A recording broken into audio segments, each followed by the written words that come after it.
नमस्कार, मैं हूं कुमार अनिल। देश की राजनीति में वायनाड सीट, केरल की वायनाड लोकसभा सीट एक बार फिर से चर्चा में है। न सिर्फ वायनाड बल्कि प्रियंका गांधी भी फिर से चर्चा में आ गई हैं। वायनाड में चुनाव की घोषणा हो चुकी है। उपचुनाव की 13 नवंबर को वहां उपचुनाव है। नामांकन प्रक्रिया शुरू हो गई है। एक निर्दलीय प्रत्याशी ने कल नामांकन भी किया। वहाँ पर प्रियंका गांधी अभी पहुंची नहीं हैं, लेकिन उनका प्रचार धुआंधार शुरू हो गया है। पोस्टर कैंपेन चल रहा है, बिलबोर्ड्स लगाए जा रहे हैं और पोस्टर में प्रियंका गांधी मुस्कुराती हुई दिख रही हैं और मलयालम में लिखा हुआ है प्रियंका गांधी आ रही हैं या प्रियंका गांधी जीत रही हैं। तो प्रियंका के पोस्टर जो है वायनाड में भर गए हैं। कांग्रेस कार्यकर्ता और यूनाइटेड डेमोक्रेटिक फ्रंट के कार्यकर्ताओं में काफ़ी उत्साह देखा जा रहा है। वो लग गए हैं। उनका कहना है कि इस बार हम राहुल गांधी का रिकॉर्ड भी टूटेगा यहाँ पर और प्रियंका गांधी रिकॉर्ड मतों से चुनाव जीतेंगी। इस वीडियो में मैं दो चीज़ों पर बात करूँगा।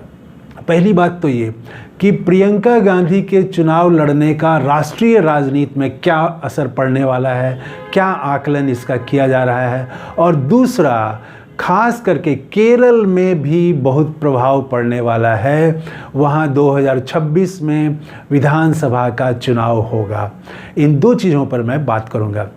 देखिए, वहाँ पर चुनाव की घोषणा के बाद जो लेफ़्ट डेमोक्रेटिक फ्रंट है उसने भी अपना कैंडिडेट तय कर दिया है। उसके कैंडिडेट का नाम है सत्यम मोकरी।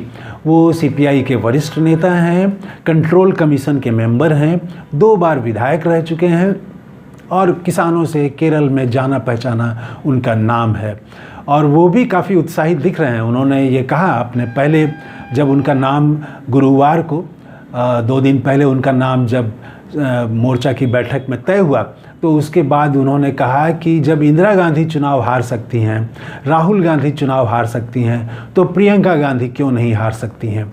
तो वो भी पूरे उत्साह में है और उन्होंने कहा कि हम वायनाड जा रहे हैं और जनता का समर्थन हमें मिलेगा। वो किसान नेता रहे हैं, जो सीपीआई का किसान संगठन है उसके वो राष्ट्रीय सचिव हैं, तो बड़े नेता हैं सीपीआई के। तो उन्होंने भी अभी उनका भी एक तरह से प्रचार शुरू हो गया है, लेकिन कांग्रेस कार्यकर्ताओं ने तो पोस्टर से भर दिए हैं। वहाँ जो विधानसभा क्षेत्र हैं, लोकसभा सीट के भीतर, तो उन सभी जगहों में हर प्रमुख चौराहे पर, बाज़ार में पोस्टर दिखने लगे हैं। 2 ही दिन 3 दिन में ही पोस्टर से भर दिया उन लोगों ने। तो ये जो प्रियंका गांधी वहाँ से आ रही हैं और माना जा रहा है कि वो चुनाव में जीत जाएंगी। जीत का अंतर भले ज़्यादा हो या कम हो, लेकिन वो चुनाव जीत जाएंगे। ममता बनर्जी भी पहले कह चुकी हैं कि वो भी प्रचार के लिए जाएंगी। तो वायनाड सीट एक बार फिर से राष्ट्रीय चर्चा में आ गया है और जब ममता बनर्जी जाएंगी, जब वहाँ पर ये शुरू करेंगी प्रियंका गांधी प्रचार में, तब तो और चर्चा में वायनाड सीट आएगी। अब इसका राष्ट्रीय राजनीति में पहले हम बात कर लेते हैं, फिर केरल की राजनीति में बात करेंगे। राष्ट्रीय राजनीति में सबसे ज़्यादा चिंता जो है वो भारतीय जनता पार्टी के लिए है। भारतीय जनता पार्टी को मालूम है कि प्रियंका गांधी अच्छी वक्ता हैं, कनेक्ट करना जानती हैं पब्लिक से अपने को, और उनके भाषण में, राहुल गांधी के भाषण में बड़ा फ़र्क भी लोग देखते हैं। लोग आमतौर से, लोगों का मानना है कि राहुल गांधी के भाषण में एक तरह से दार्शनिक चीज़ें रहती हैं, ज़्यादा पॉलिटिकल चीज़ रहती है, एकेडमिक चीज़ भी रहती है और इमोशन कम रहता है, कैसे कनेक्ट करें ये कम रहता है। प्रियंका गांधी ये ज़्यादा ढंग से कर पाती हैं। हालांकि ये बात पूरी तरह सत्य नहीं है। अभी तो राहुल गांधी ने हरियाणा में जिस तरह से बेरोज़गारों का मुद्दा उठाया और जिस तरह से सुबह सुबह वो अमेरिका में जो हरियाणा के लड़के रह रहे हैं उनके परिवार वालों से मिले, बच्चों से मिले और फिर एक वीडियो जारी किया, वो तो अद्भुत था। तो वो भी नए नए प्रयोग कर रहे हैं। फिर भी प्रियंका गांधी के बारे में है कि वो महिला हैं और वो बेहतर कनेक्ट करती हैं और प्रधानमंत्री नरेंद्र मोदी पर, भाजपा पर सीधा हमला करती हैं, सीधा वो पकड़ती हैं और एकदम पॉइंटेड हमला करती हैं, बड़ा चुभने वाला हमला करती हैं, तंज भी कसती हैं, व्यंग भी करती हैं, सवाल भी खड़े करती हैं और वो सीधा हमला करती हैं। तो जब संसद में, अभी तो सिर्फ राहुल गांधी हैं, 2-3 नाम हैं, महुआ मोइत्रा थी, राहुल गांधी हैं। तो ये 2-3 नाम हैं जिनसे भारतीय जनता पार्टी बहुत परेशान रहती है ये जब खड़े होते हैं। तो अब प्रियंका गांधी वहाँ जब संसद में बोलेंगी तो माना जा रहा है कि संसद का नज़ारा बिल्कुल बदल जाएगा। भारतीय जनता पार्टी प्रियंका गांधी का काट अभी तक नहीं खोज पाई है, कैसे खोजेगी ये पता नहीं है किसी को। पहले तो स्मृति ईरानी थी, इस बार वो चुनाव हार गई हैं। कंगना रनौत जैसी जो महिला नेता हैं, क्या वो मुकाबला कर पाएंगी प्रियंका गांधी का? तो किसी से भी पूछेंगे तो वो कहेगा कि नहीं कर पाएंगे।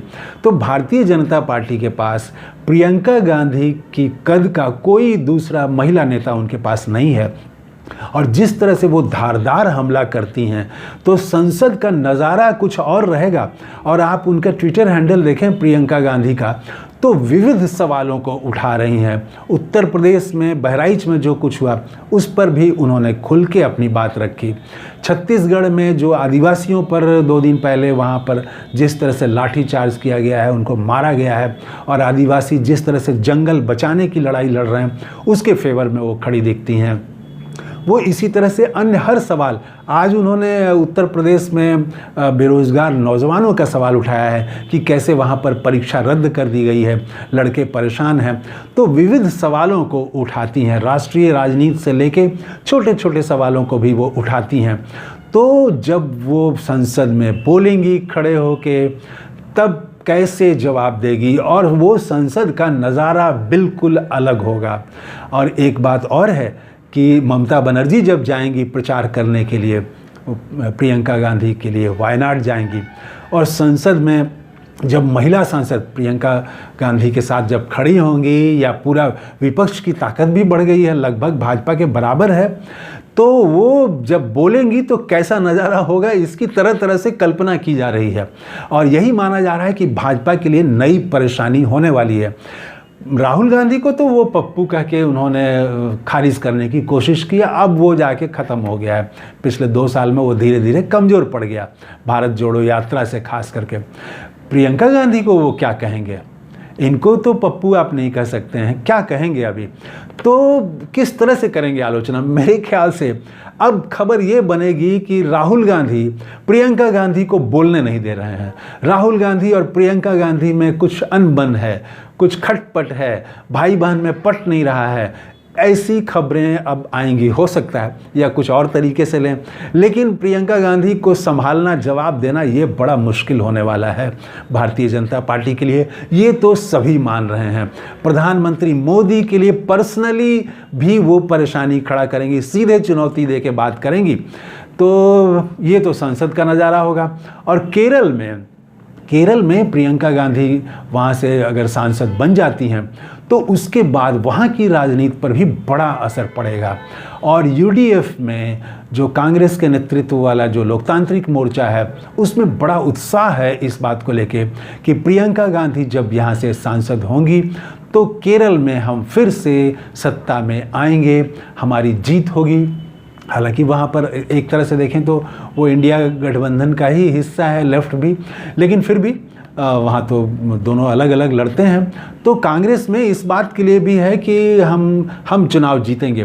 तो लेफ्ट के लिए भी दिल्ली में अगर प्रधानमंत्री मोदी के लिए, भाजपा के लिए प्रियंका गांधी चुनौती बन रही हैं, तो केरल की जो प्रदेश की राजनीति है उसमें लेफ्ट को सोचना पड़ेगा कि कैसे प्रियंका गांधी जो एक तूफान खड़ा करने की कोशिश करेंगी। उनके प्रति आकर्षण है, महिला हैं, इंदिरा गांधी जैसा उनका चेहरा भी है, और वो बोलती हैं, बहुत अच्छा बोलती हैं, अच्छी वक्ता हैं, वो ज़्यादा कनेक्ट कर पाती हैं। तो कैसे लेफ़्ट जवाब देगा? लेफ़्ट के लिए भी ये बहुत बड़ी चुनौती होने वाली है, वामपंथ के लिए भी। केरल ही नहीं बल्कि पूरे दक्षिण भारत की राजनीति पर असर पड़ेगा प्रियंका गांधी वहाँ से चुनाव जीतेंगी तो। तमिलनाडु में बगल में, कर्नाटक है वहाँ नज़दीक में, तो ऐसे सभी राज्यों में, आंध्र प्रदेश में भी कांग्रेस ने एक महिला नेता को बनाया है प्रदेश अध्यक्ष, तो प्रियंका गांधी वहाँ भी शायद जाएं तो एक कांग्रेस और पूरे साउथ में मजबूत होगी केरल के साथ ही। तो प्रियंका गांधी फिर से चर्चा में आ गई हैं और वायनाड सीट फिर से चर्चा में आ गई है। केरल फिर से चर्चा में आ गया है। आपको क्या लगता है, प्रियंका गांधी का जो वहाँ से चुनाव जीतती हैं तो देश की राजनीति में और केरल की राजनीति में क्या प्रभाव पड़ेगा? कमेंट करके ज़रूर बताइएगा। थैंक यू, धन्यवाद, जय हिंद।